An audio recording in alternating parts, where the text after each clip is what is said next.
The woodpile. Robert Lee Frost. Out walking in the frozen swamp one gray day I paused and said, ampersand quo. I will turn back from here. No, I will go on farther and we shall see.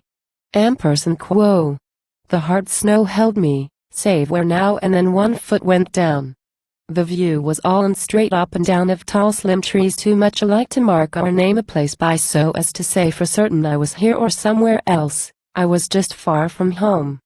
A small bird flew before me.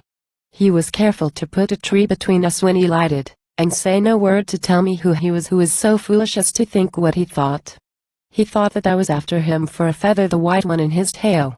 Like one who takes everything said as personal to himself. One flight outsiders would have undeceived him. And then there was a pile of wood for which I forgot him and let his little fear carry him off the way I might have gone, without so much as wishing him good night. He went behind it to make his last stand.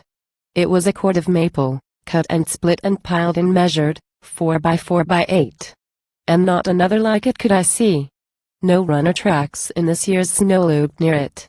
And it was older sure than this year's cutting, or even last year's or the years before. The wood was gray and the bark warping off it and the pile somewhat sunken. Clematis had wound strings round and round it like a bundle. What held it though on one side was a tree still growing, and on one a stake and prop, these latter about to fall. I thought that only someone who lived in turning to fresh tasks could so forget his handiwork on which he spent himself, the labor of his axe, and leave it there far from a useful fireplace to warm the frozen swamp as best it could with the slow smokeless burning of decay.